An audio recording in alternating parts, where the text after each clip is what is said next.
Day 5 of literary term youth publication की book and Prakash publication की book से हम ये लिटरेरी टर्म यहाँ पे साथ साथ में कर रहे हैं। लगभग आपको 700 क्वेश्चन आपको देखने के लिए मिलेंगे। इस सीरीज़ को कंटिन्यू हम कर रहे हैं। डे 5 यहाँ पर है और हम देखते हैं एक्सप्लेनेशन और क्वेश्चन और कैसे हमें जो क्वेश्चन है क्या अप्रोच रहती है, और देखते हैं क्या कि among the following which does not consist of lines of iambic pentameter without rhyming. कि अमंग द फॉलोइंग ये फ्री वर्स है, हीरोइक कपलेट है, ब्लैंक वर्स है या टेजरा राइम है। तो अमंग द फॉलोइंग विच कौन सा does not consist of lines कि बना हुआ है, नहीं बना हुआ है, किन लाइनों से नहीं बना हुआ है कि iambic pentameter without rhyming, iambic pentameter और विदाउट राइमिंग। ठीक है, तो among the following which does not नहीं बनता कंसिस्ट ऑफ मिलकर लाइन्स, और कौन सी lines, lines of iambic pentameter without rhyming. ठीक है, तो फ्री वर्स, हीरोइक कपलेट और टेजरा राइम, ब्लैंक वर्स। तो हम हीरोइक कपलेट की बात करें तो हीरोइक कपलेट में 2 लाइन होती हैं, आयम्बिक पेंटामीटर से मिलकर बनती है। इसमें राइमिंग भी होती है, मीटर भी होता है, राइमिंग भी होती है, मीटर भी होता है। फ्री वर्स, फ्री वर्स में ना राइम है ना मीटर है, ना राइम है ना मीटर है। टेजरा राइम, टेजरा राइम क्या है, टेजरा राइम में 3 है, 3 लाइन का टेजरा राइम होता है और इंटरकनेक्टेड ये चैन है। और हम टेजरा राइम की बात करें तो टेजरा राइम जो है इसमें मीटर वगैरह का यूज़ किया जाता है, मीटर और राइम स्कीम का, है ना। तो ये ब्लैंक वर्स नहीं है। पर ब्लैंक वर्स जो होता है, ब्लैंक वर्स हमारा ये आंसर होगा। ब्लैंक वर्स में क्या होता है कि मीटर तो होता है, ब्लैंक वर्स में मीटर तो होता है पर विदाउट राइम होता है, मीटर तो होता है पर विदाउट राइम होता है। तो देखिए हमारा आंसर है ब्लैंक वर्स। और इस यहाँ पे हम देखते हैं इसका एक्सप्लेनेशन क्या क्या लिखा है इसमें। तो ये बुक इसीलिए बहुत अच्छी जानी जाती है कि यहाँ पे प्रीवियस ईयर है और उनका एक्सप्लेन किया है ना। तो कोई कोई आंसर तो बड़ा अच्छा तरीके से एक्सप्लेन किया है इसमें। तो ब्लैंक वर्स क्या है, वर्स विदाउट राइम स्पेशली। तो वर्स जो है ब्लैंक वर्स में विदाउट राइम, राइम नहीं है, राइम नहीं है, ब्लैंक वर्स में राइम नहीं है। Specially that which uses iambic pentameter. तो ब्लैंक वर्स में आयम्बिक पेंटामीटर है पर राइम नहीं है, और याद आपको आ गया होगा शेक्सपियर ने यूज़ किए हैं। Free verse it is an open form of poetry, does not use consist of metre. तो इसमें मीटर पैटर्न भी नहीं होता, राइम पैटर्न भी नहीं होता, म्यूजिकल कोई पैटर्न नहीं है। तो फ्री वर्स ना मीटर ना rhyme, free verse. Blank verse इसमें राइम नहीं है पर मीटर है, राइम नहीं है पर मीटर है और स्पेशली पेंटामीटर है। खैर, और हीरोइक कपलेट, अब ये हीरोइक कपलेट क्या है, इसमें आयम्बिक पेंटामीटर है, राइम भी इसमें है, और ये क्या है 2 लाइन में बना है। चौसर इसके पोइनियर माने जाते हैं और 17-18 सेंचुरी में एलेक्जेंडर पोप ने भी इसको खूब भर भर के इसको यूज़ किया था। नेक्स्ट है हमारा ये कि टेजरा राइम, टेजरा राइम 3 लाइन का है, टेजरा राइम 3 लाइन का है, 3 लाइन स्टेंजा है और एक चैन पैटर्न है इसका, ए बी ए, और फिर ये बी आगे बढ़ेगा, बी सी बी, फिर ये सी आगे बढ़ेगा, सी डी सी, और फिर ये डी आगे बढ़ेगा, और ऐसे ही अनंत है, कोई लिमिट नहीं है, नो लिमिट। बट पोइम और section of pattern written in टेजरा rhyme and with either a single line, जब एंड होता है तो या तो सिंगल लाइन से होगा या कपलेट रिपीट होगा, है ना, the rhyme of the middle line का, और वो फाइनल टर्सेट 3 लाइन होगा। तो ये टेजरा राइम का है। नेक्स्ट हमारा है the addition of curiosity, the addition of curiosity. की क्यूरियोसिटी तो क्या होती है, उत्सुकता होती है, उसका एडिशन होना, है ना, और to the desire of beauty, the addition of curiosity to the desire of beauty, कि भाई ब्यूटी की, सौंदर्य की इच्छा के साथ जो उत्सुकता है उसका एडिशन होना। बहुत रोमेंटिसिज्म था इन English literature. It was defined by, ये कहा है, किसने कहा है, तो ये एक डेफिनेशन है, the addition of curiosity to the desire of beauty was the romanticism in English literature. और ये डिफाइन किया है किसने, तो वॉल्टर पीटर है, वैन जॉनसन है, या लिगोइस कैज़ामियम है, या डॉक्टर जॉनसन है। देखो वैन जॉनसन हम टीजीटी के लिए स्पेशली पढ़ रहे हैं, मगर फिर भी टीजीटी पीजीटी का अब ये यहाँ तो क्वेश्चन हर तरह के क्वेश्चन हैं, मैं ट्राई कर रही हूँ जितना मैं एक्सप्लेन कर पाऊँ इसको।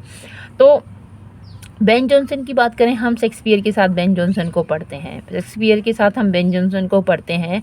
पर बेन जॉनसन एक क्रिटिक रहे हैं, पर उन्होंने रोमेंटिसिज्म को क्रिटिक नहीं किया, क्योंकि उस रोमेंटिसिज्म के टाइम में रोमेंटिक पीरियड के टाइम में ये थे ही नहीं, तो ये तो कट सकते हैं बड़े ही आराम से। डॉक्टर जॉनसन की अगर हम बात करें तो ये भी क्रिटिक रहे हैं, पर ये भी रोमेंटिक पीरियड से पहले की बात है, ये प्री रोमेंटिक है, और प्री रोमेंटिक नहीं, ट्रांजिशनल एज के हैं। ये 17 अर्ली में पैदा हुए और 17 लेट में ये चले गए। तो और रोमेंटिसिज्म की शुरुआत तो 1798 से मानी जाती है, जब उनके वल्लड पब्लिश हुए, तो ज़्यादा पॉसिबिलिटी इनकी भी नहीं है। बात आती है वॉल्टर पीटर की, और जब हम रोमेंटिसिज्म और रोमेंटिक पीरियड की बात करते हैं तो हमें बात करनी होती है वर्ड्सवर्थ की, और वर्ड्सवर्थ को जब हम पढ़ते हैं तो उनको जब हम उनका क्रिटिकल जो क्रिटिक्स पढ़ते हैं उनके कि किस किस ने उनको क्रिटिसाइज़ किया है, तो वॉल्टर पीटर का भी नाम आता है। जब विलियम वर्ड्सवर्थ ने एक पोइम पोइट्री के लिए एक डेफिनेशन दी है कि poetry is an spontaneous overflow of emotions, और तब वॉल्टर पीटर ने क्या कहा था कि आर्ट इज़ फॉर आर्ट सेक, कि जो कला है कला के लिए है, और सिर्फ स्पॉन्टेनियस इमोशंस उसमें नहीं होते, जो कला है कला के लिए। तो ऐसा वॉल्टर पीटर कहते हैं। तो इसका जो आंसर है वो वॉल्टर पीटर है, इसका जो आंसर है वो वॉल्टर पीटर है। यहाँ पे मैं दिखा रही हूँ कि किस तरह से, अब इनको नहीं पता, अब यही एक नहीं इनको पता, पर वॉल्टर पीटर, रोमेंटिसिज्म हमने विलियम वर्ड्सवर्थ पढ़ा है तो वॉल्टर पीटर का हमने नाम ज़रूर सुना है। ठीक है, बिना वॉल्टर पीटर का नाम सुने हम विलियम वर्ड्सवर्थ को कंप्लीट नहीं कर सकते, उनका क्रिटिकल बैकग्राउंड तो बिल्कुल नहीं कर सकते। तो ये है। तो Walter Peter define romanticism as the addition of curiosity to the desire of beauty, और इसीलिए आंसर एक हमारा करेक्ट है। नेक्स्ट हमारा क्वेश्चन है कि art exist for the sake of its beauty alone, कि जो आर्ट है एग्जिस्ट करती है, उसका अपना स्थान है ना, किसके लिए, सिर्फ सेक ऑफ ब्यूटी के लिए अलोन, सिर्फ ब्यूटी के लिए, and that it need serve no political didactic और अदर पर्पस, और ये सर्व नहीं करती, इसको कोई ज़रूरत नहीं है सर्व करने का, कोई पॉलिटिकल राजनीतिक। डायडेक्टिक हम कहेंगे कि इस प्रकार का मतलब डायडेक्टिक होता है टीचिंग से भरा हुआ, जिसमें सीख है, वो डायडेक्टिक, और अदर पर्पस, कोई इसका कोई दूसरा और पर्पस नहीं होता, कि पॉलिटिकल नहीं होता, डायडेक्टिक नहीं होता, और कोई दूसरा नहीं होता। It is N exclusive feature of which of the following movement, और ये जो बात थी बहुत प्रचलन में थी, कौन से मूवमेंट की बात है, कि डायडेक्टिसिज्म के मूवमेंट की बात है, एथिसिज्म की, एस्थेटिसिज्म के मूवमेंट की बात है, या इम्प्रेशनिज्म की बात है, या इमेजिज्म की बात है। डायडेक्टिक को तो यहीं पे मना कर दिया, चाहो तो तुम यहीं से काट दो इसको। अब बचे 3, इम्प्रेशनिज्म, तो इम्प्रेशनिज्म प्रभाव करने का है, इमेजिज्म कल्पनाएं होती हैं, और यहाँ पे खुद कहा है ब्यूटी की बात कहा है, और जब ब्यूटी की बात होगी तो ब्यूटी का एस्थेटिक का मतलब होता है ब्यूटी, एस्थेटिक का मतलब होता है ब्यूटी। तो अगर ब्यूटी की जहाँ बात होगी तो फिर वो क्या होगा, सौंदर्य के बाद बात होगी, सौंदर्य की बात होगी तो वो सौंदर्यवाद में होगा। तो ब्यूटी इसकी एस्थेटिक की बात होगी तो एस्थेटिसिज्म में होगा। अगर आपको इसका सिनोनिम पता है, ये वर्ड बहुत आता है एस्थेटिक पूछने के लिए, अगर इसका मीनिंग पता है तो आप इसका आंसर इस तरह के गैस करने पर भी लगा सकते हैं, और इसका आंसर यही है।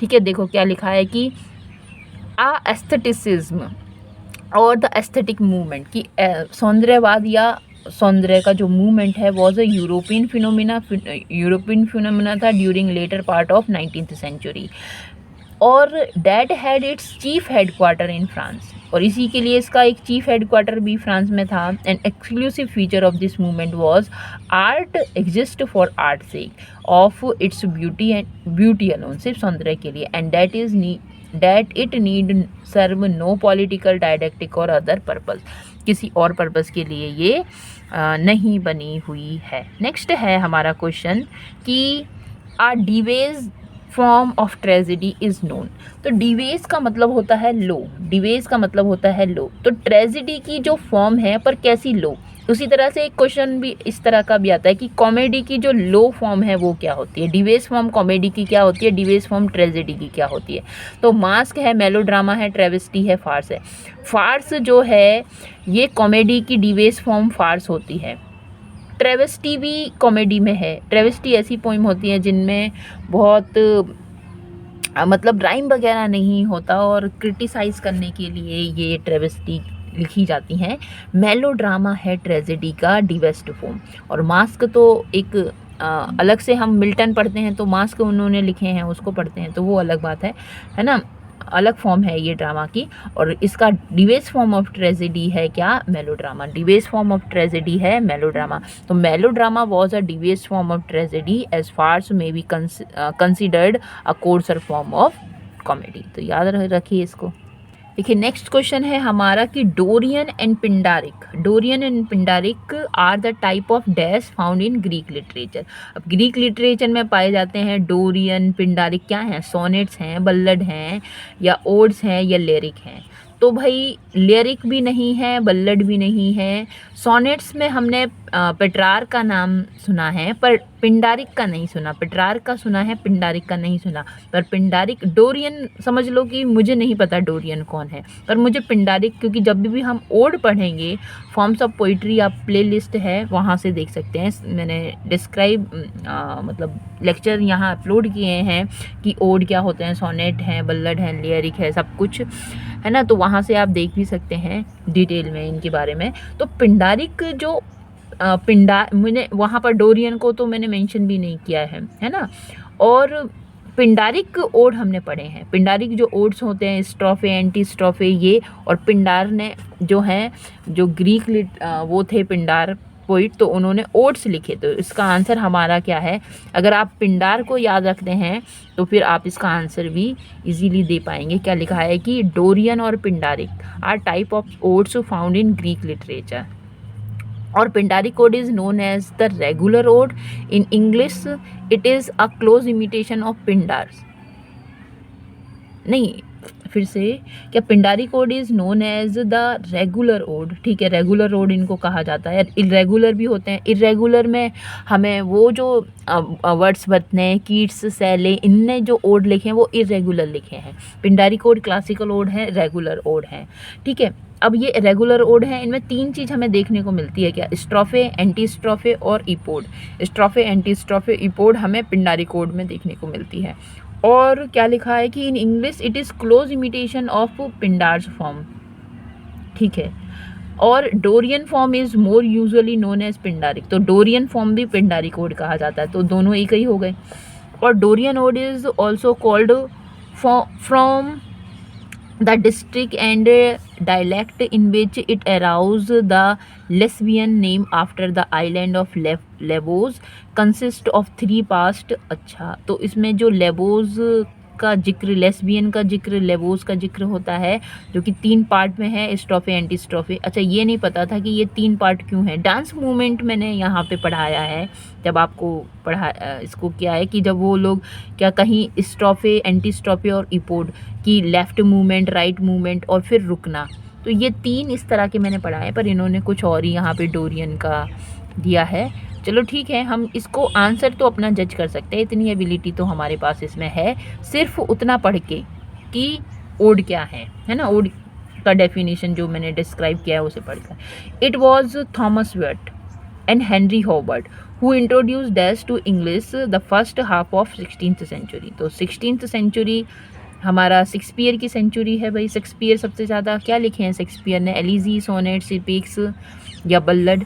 तो एलिजी, सोनेट्स तो हमें शेक्सपियर को देखने को मिलता है, पर हमें यहाँ शेक्सपियर की बात नहीं है, यहाँ थॉमस वेट की बात है, हेनरी होवर्ड की बात है।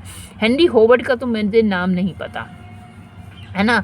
मैं थॉमस वर्ड को जानती हूँ, थॉमस वर्ड को मैं जानती हूँ। और थॉमस वर्ड ने क्या किया था, सोनेट्स को ईजाद करने का काम किया था। तो इसका आंसर जो है वो थॉमस वर्ड है। मान लो सपोज़ मुझे थॉमस वर्ड भी नहीं पता, पर मुझे 16th सेंचुरी और शेक्सपियर भी याद रहता है, तो इतना भी हमें याद रहता है तो हम ये देख लेंगे कि शेक्सपियर हमने पढ़ा है, सिर्फ 16th सेंचुरी पढ़ा है हमने, तो वहाँ पे बल्लड, इपिक्स की तो बात खैर करेंगे है ना, उससे पहले भी होती है, उसके बाद में भी होती है, मगर हम सोनेट की बात सबसे ज़्यादा करेंगे। तो और इसका आंसर भी सोनेट है। और लिखा है देखिए कितना अच्छा कि sir Thomas Wyatt was first to write sonnet in England. तो सर थॉमस वर्ट जो थे वो पहले थे जो कि इंग्लैंड में इंग्लिश लिटरेचर में उन्होंने सोनेट्स लिखे। और it is the Petrarchan form of the sonnet and that what follows. तो पेट्रार्कन फॉर्म जो पेट्रार्कियन जो फॉर्म था सोनेट का वो थॉमस वर्ट ने फॉलो किया था। His great contemporary earl of सुरे और हेनरी होवर्ड तो ये भी लिखा करते थे। So it was Thomas Wyatt and Henry Howard who introduce sonnet to English. तो इन्होंने इंट्रोड्यूस किया, शेक्सपियर ने उसको फेमस करने का काम किया। ठीक है, तो शेक्सपियर तो भाई किसी चीज़ को जिसको भी लिख दिया उसने उसको फेमस ही कर दिया। चलो नेक्स्ट क्वेश्चन देखते हैं कि which of the following poets propagated an idealistic but impracticable scheme called pantisocracy. ठीक है, देखो cracy, democracy, plutocracy, aristocracy, bureaucracy. Cracy का तो मतलब शासन है और पेन का मतलब है ऑल, तो मतलब ऑल का शासन। तो इसका मतलब है समतावादी या समानतावादी और ऐसे व्यक्ति जो हर किसी को मतलब शासन में हर किसी को जो इंक्लूड करना चाहते हैं, शायद इस तरह की ये बात कही है ना, वर्ड से ऐसा पता चलता है।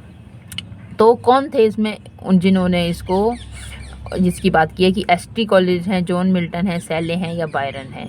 एक बार फिर से मैं क्वेश्चन पढ़ना चाहूँगी कि which of the following points propagated, propaganda मतलब आगे बढ़ाया, प्रोपोगेट किया एन आइडियलिस्टिक, इस आइडियलिस्टिक को बट इम्प्रैक्टिकल, पर इम्प्रैक्टिकल तरीके से, प्रैक्टिकल नहीं मतलब प्रैक्टिकल तरीके से नहीं, इम्प्रैक्टिकल स्कीम कॉल्ड पेंटिसोक्रेसी। और कब? In the early year. ठीक है, अर्ली ईयर, अब पता नहीं कौन सा अर्ली ईयर है ये, तो इस तरह का क्वेश्चन दिया है। एसटी कॉलेज, जॉन मिल्टन, सैले, तो इसको हमें याद रखना है और देखना भी है। और ये तो याद रखने वाला क्वेश्चन है कि one of the most spectacular experiment to emerge from the early romantic. अब अर्ली ईयर ना लिख के यहाँ पे अगर अर्ली रोमांटिक लिखा होता तो हम ST college, Wordsworth, Robert Southey early Romantics हैं, है ना। जॉन मिल्टन रोमांटिक के नहीं है। सैले और जो बायरन हैं ये सैली जो हैं और क्या सैले कीट्स वगैरह तो लेट रोमांटिसिज्म के हैं। अर्ली अगर ईयर की जगह रोमांटिसिज्म लिखा होता तो हम यहीं से ही समझ लेते, पर यहाँ ईयर लिखा हुआ है तो हमें पेंटिसोक्रेसी किसने दिया ये ही ध्यान रखना होगा, है ना। तो one of the most spectacular experiments to emerge जो उभरा from the early romantic movement में, है ना, वॉज आइडिया ऑफ पेंटिसोक्रेसी। ठीक है, और which was the brain child of ST college assisted by the fellow poet and friend Robert Southey. तो Robert Southey और एसटी कॉलेज ने जो आइडिया दिया है वो क्या है, पेंटिसोक्रेसी का। ठीक है, कि भाई शासन हो, सबका शासन हो, समतावादी हो, है ना। और ये क्या है, who with youthful enthusiasm devised in 1794 a highly utopian scheme. तो यूटोपियन की बात करें तो भाई एक ऐसा संसार जहाँ प्रकृति है, सौंदर्य है, सुख है यहाँ पे और इमेजिज्म से भरा हुआ, तो यूटोपियन। इस तरह की नोवेल हमने पढ़ी है कि यूटोपियन नोवेल क्या होती है, उसका अपोजिट है कि डायस्टोपियन। और फॉर इगैलिटेरियन सोसाइटी, इगैलिटेरियन के लिए, इगैलिटेरियन मतलब समतावादी, समान अधिकार रखने वाली सोसाइटी के लिए।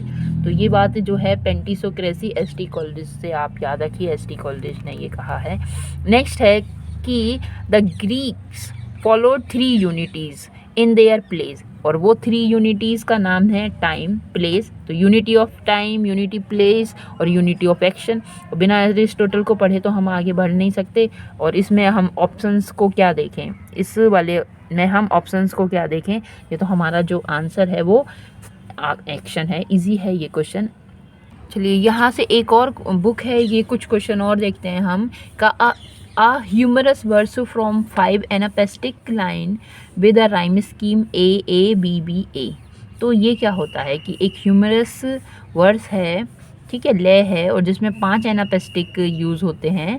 और एनापेस्टिक है, आयम्बिक है, स्पॉन्डी है ना, क्या होते हैं मीटर में आपको देखने को मिल जाएगा, वहाँ एक्सप्लेन किया है। और विद राइम स्कीम जिसकी ए ए बी बी ए है, तो उसको हम क्या कहेंगे कि उसको लाइम राइक कहेंगे, कपलेट कहेंगे, क्वाड्रेन कहेंगे या पेंटामीटर कहेंगे।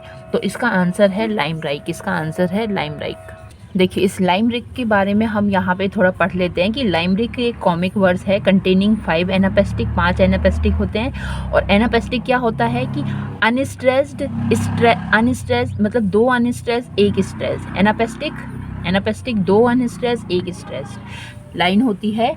और जिसमें in which the first, second and fifth, पहला, दूसरा और फिफ्थ लाइन आर लॉन्गर और rhyme together and follow 3 metrical feet, ठीक है।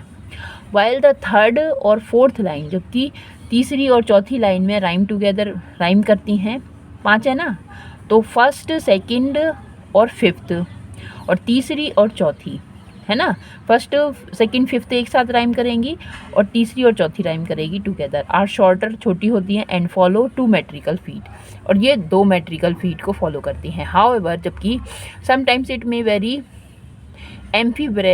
एम्फीब्राइक, तो मतलब अनस्ट्रेस, स्ट्रेस, अनस्ट्रेस इस तरह की हो जाती हैं। From the form can replace anapaestic. In fact, it is about the humorous or nonsensical verse written in the form of 5 anapaestic। और यहाँ पर आप देखिए 5 anapaestic होती हैं, और वो क्या, A A B B A rhyme scheme इसमें होती है। Since it has special structure and format, it is called fixed और क्लोज फॉर्म ऑफ पोइट्री। तो लाइम राइक को एक तो ये याद रखिए कि ए ए बी बी ए और 5 लाइन होती है, और दूसरा इसमें लाइम राइक में एनापेस्टिक होता है। तो बस ये 2-3 चीज़ हमें याद रखनी है, हमारा क्वेश्चन हो जाएगा। तो यहाँ हमारा आंसर है लाइम राइक, हाँ, डी। नेक्स्ट है elaborate semi dramatic costly form of entertainment. Elaborate है भाई, बहुत ज़्यादा एलेबोरेट किया है, वर्णन किया है, सेमी ड्रामेटिक है, कॉस्टली फॉर्म ऑफ एंटरटेन, तो ये है मास्क। मास्क लिखे हैं मिल्टन ने, मास्क लिखे हैं मिल्टन ने। और फिर वो क्या है भाई, ड्रामा ही तो है वो, उस पर सेमी ड्रामा है, तो इस तरह से याद रख लीजिए। इंटरल्यूड नहीं है, मॉरलिटी प्ले, इंटरल्यूड और मिस्ट्री प्लेज क्या होते हैं, हमने ये क्या कहते हैं, प्री एलिजाबेथन टाइम में इनको पढ़ा है, और प्री एलिजाबेथन ड्रामा में हमने इनको पढ़ा है, प्ले लिस्ट में आप देख सकते हैं। नेक्स्ट है it is an extravagant comedy in which action is more silent than characterisation. It is sensational and gruesome, बहुत भद्दी होती है, ग्रूशम होता है, जिसमें बहुत अच्छा नहीं होता, घिनौना होता है ना। इंटरल्यूड होते हैं, क्लोजेड प्ले हैं, मिस्ट्री प्ले हैं या मेलोड्रामा है।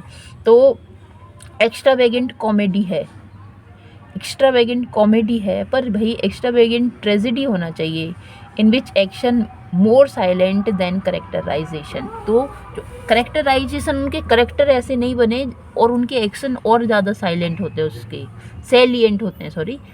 इट इज़ सेंसेशनल होते हैं, ग्रूशम होते हैं, और यहाँ कॉमेडी की जगह यहाँ पे ट्रेजेडी होना चाहिए अगर ये मेलोड्रामा है तो, क्योंकि मेलोड्रामा ट्रेजेडी है, जबकि कॉमेडी में तो फार्स वगैरह होगा। मिस्ट्री प्ले, क्लोजेट प्ले या इंटरल्यूड, इनकी बात नहीं है, तो ये मेलोड्रामा, तो यहाँ ट्रेजेडी होना चाहिए, ये कॉमेडी का नहीं है, फॉर्म ऑफ ट्रेजेडी है मेलोड्रामा। और अभी हम ये वाला क्वेश्चन पढ़ कर भी आए हैं, तो देखो इक्वली हम दोनों बुक से पढ़ रहे हैं, और ये दोनों बुक साथ साथ हम पढ़ रहे हैं, तो ये उसमें कोई वो नहीं है, क्योंकि वहाँ पे एक्सप्लेन ज़्यादा करने के लिए डिटेल में होता है। वहीं यहाँ जो क्वेश्चन है जल्दी हो जाते हैं, तो थोड़ा सा लेंदी भी नहीं हो पाता है ना।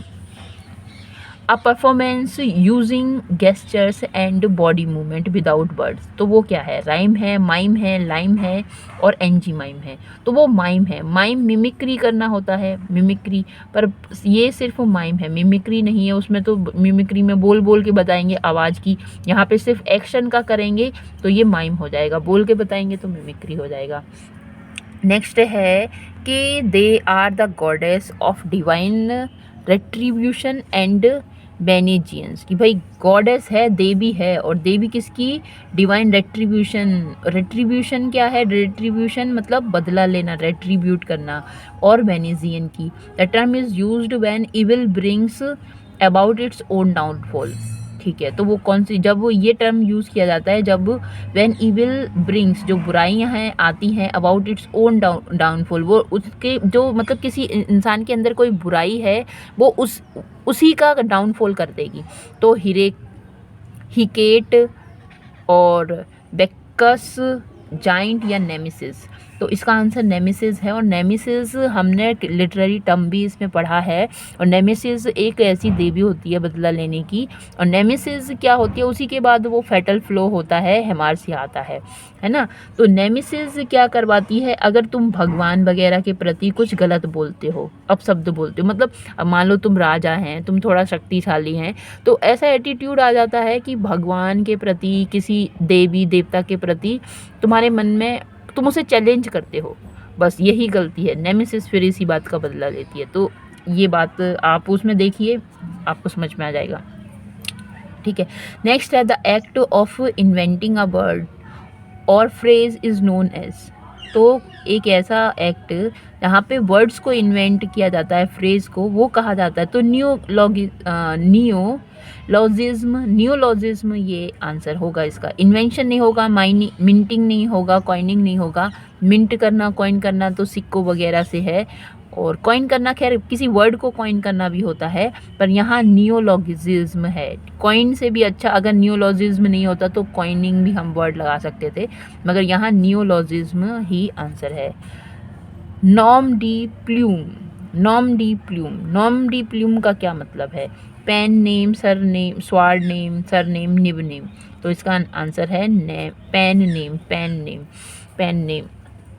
नेक्स्ट है हमारा क्वेश्चन कि longing for something past is, हाँ, लॉन्गिंग फॉर समथिंग किसी चीज़ का लॉन्ग इच्छा रखना, समथिंग जो कि पास्ट में थी, अब इच्छा हो रही है तुम्हें उस चीज़ की, तो लॉन्गिंग तो इच्छा होती है। नोसिया या पास्ट लव ये नहीं होगा, नोसिया भी नहीं होगा, इसका नॉस्टैल्जिया व्यक्ति हो जाता है। नॉस्टैल्जिया व्यक्ति तब हो जाता है जब उसका मतलब यूथ निकल जाता है, और जब वो अपने यूथ के बाद अपने बुढ़ापे की तरफ आता है, उस ओल्ड एज की तरफ आता है। तो आपने देखा होगा कि जो ओल्ड पीपल होते हैं वो अपने पास्ट की बात करते हैं, अपने यूथ और अपने चाइल्डहुड टाइम की चाइल्डहुड तो क्या, हाँ, उसी एडल्टहुड की बात करते हैं और यूथ की बात करते हैं। तो वो क्या है, पास्ट की बातों को, पास्ट की इच्छा को वो चाहते हैं कि जो उनका यूथ टाइम में उनके साथ होता था, अब काश वो दिन उनके वापस आ जाएं।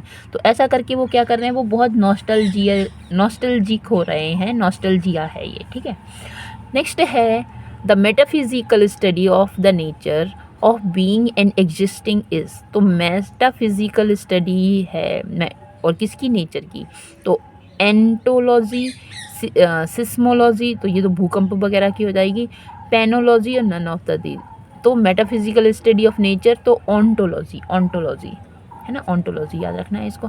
नेक्स्ट है a drama set to music consist of singing with orchestra, accompaniment and an orchestral overture and interlude. ओवरट्यून होना चाहिए ये। ठीक है, तो एक ड्रामा है सेट टू म्यूज़िक, मतलब जो म्यूज़िक पर है, सेट हुआ है, कंसिस्ट ऑफ सिंगिंग, जिसमें सिंगिंग से भी बना है, ऑर्केस्ट्रा एकम्पनीमेंट भी है, एंड ऑर्केस्ट्रल, ओवरट्यून और इंटरल्यूड्स है। तो उसमें क्या होगा, डांस है, ओपेरा है, या ओपन ऑर्केस्ट्रा है, या म्यूज़िकल। तो ये एक ऐसा ड्रामा जो म्यूज़िक वगैरह इन पर सेट है, तो उसको हम कहेंगे ओपेरा। तो ये है ओपेरा। नेक्स्ट है a formal expression of praise हम क्या, प्रशंसा का फॉर्मल एक्सप्रेशन क्या होगा, पैनेगायरिक, साइकोफेंसी, नेक्रोमेंसी या नन ऑफ द दीज। तो इसका ऑप्शन ए होगा पैनेगायरिक। नेक्स्ट है a composition that imitates somebody's style in a humorous way. तो एक कंपोजिशन, कोई हमारी राइटिंग वगैरह, जिसमें हम इमिटेट करते हैं समबडीज स्टाइल की, और ह्यूमरस वे में तो मेलोडी होगा, पैरोडी होगा। पैरोडी इमिटेट, हाँ पैरोडी इमिटेट का काम करती है। और ठीक है, यही हमारा आंसर भी है। तो और या फिर लाफिंग स्टॉक, लाफिंग स्टॉक नहीं होगा। लाफिंग स्टॉक तो क्या हो जाएगा कि भाई किसी चीज़ को, कॉमेडी वगैरह को देखकर बहुत हंसना। पीरियोडिक भी नहीं होगा, मेलोडी भी नहीं होगा, और ये क्या हो जाएगा, पैरोडी। तो आपने देखा हो कि मॉक इपिक में क्या होता है, मॉक इपिक में इपिक की पैरोडी होती है ना। और पैरोडी तो मैंने पढ़ाया भी है। Style that involves indirect way of expressing thing, एक स्टाइल जो कि इन्वॉल्व्स, जिसमें है इनडायरेक्ट वेज, कि डायरेक्ट नहीं, इनडायरेक्ट तरीके, एक्सप्रेसिंग थिंग्स, किसी चीज़ को एक्सप्रेस करने के, बताने के। तो पेरिफेसिया है, पैराफ्रेज है, या पेरीफ्रेसिया है। पेरी का मतलब घुमा फिरा के कहने की बात है ये। और नेमेसिस है, नेमेसिस तो भाई रिवेंज की देवी है, ये नहीं है। किसी बात को इनडायरेक्ट वे में करना है, कहना है, तो उसे हम क्या कह रहे हैं, पेरीफ्रेसिस कर रहे हैं, है ना। घुमा घुमा के कह रहे हैं, बात को इतना बढ़ा के कह रहे हैं कि पेरी का मतलब आप परिधि से भी याद रख लो, पेरे, है ना। तो पेरीफ्रेसिस है ये इसका आंसर। नेक्स्ट है, it is used in rhetoric and is the concluding section of an oration. It is used कि यूज़ किया जाती है, रेटोरिक, रेटोरिक डिवाइस होती है। रेटोरिक हमारे लिखने का, बोलने का ऐसा तरीका जिसमें से ब्यूटी झलके, तो rhetoric. And it is concluding section of an operation, oration, ठीक है। तो उसे हम क्या कहेंगे, पैनागायरिक। अभी पैनागायरिक तो हमने देखा था, प्रेज का फॉर्मल एक्सप्रेशन है पैनागायरिक। और प्रीरोरेशन या पेरीफ्रेसिस, तो पेरीफ्रेसिस अभी हमने यहाँ पे देखा, मतलब घुमा फिरा की बात करना, पेरीफ्रेसिस है। तो इसका जो आंसर है पेरोरेशन, पेरोरेशन। तो ये सारे प्रोज के फॉर्म हैं, है ना, डिवाइस हैं प्रोज के, literary device for prose. Stanza of 4 line, तो 4 लाइन का होगा तो क्या क्वार्टरेन होगा।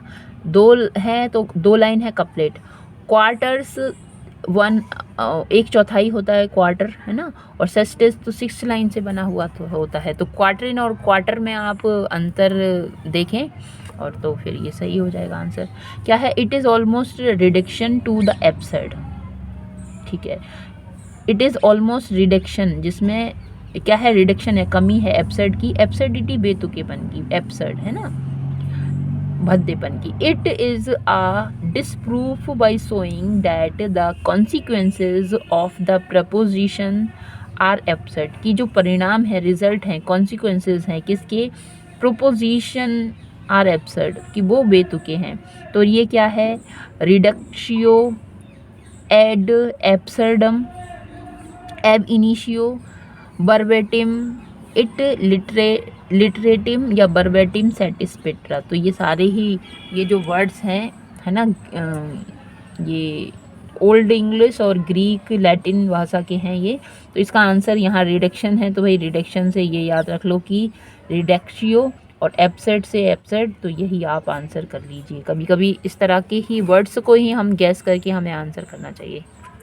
नेक्स्ट है, अ familiar name or nickname often as shortened version of a person's name. तो उसे हम क्या कहेंगे, नेसिटी, यूज़र नेम, सॉब्रिटी या सॉब्रिक्वेट, सॉब्रिक्वेट। तो इसका आंसर है सॉब्रिक्वेट, सॉब्रिक्वेट। तो इसे तो याद रखना पड़ेगा। नेक्स्ट है, William James use the term stream of consciousness in his book.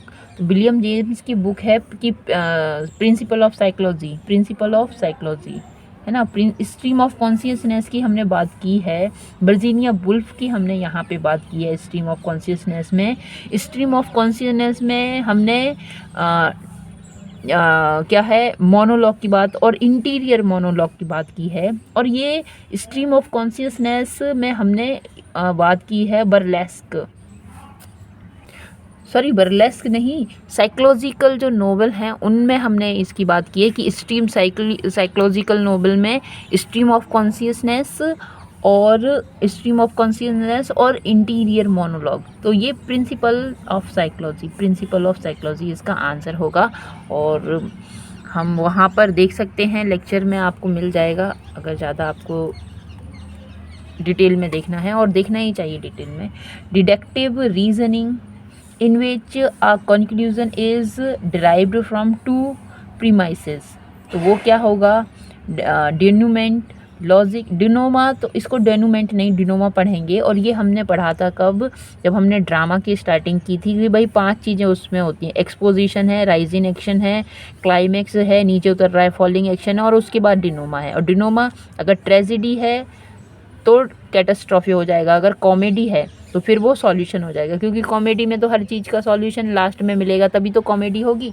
और कैटास्ट्रॉफी कि भाई कोई दुर्घटना होती है तो फिर, है ना। तो डिनोमा के 2 होते हैं पार्ट, कि ट्रेजेडी के लिए सॉल्यूशन, और ट्रेजेडी के लिए कैटास्ट्रॉफी, और कॉमेडी के लिए सॉल्यूशन। तो ये तो अलग है। तो इसका जो आंसर होगा वो है साइलोगिज्म।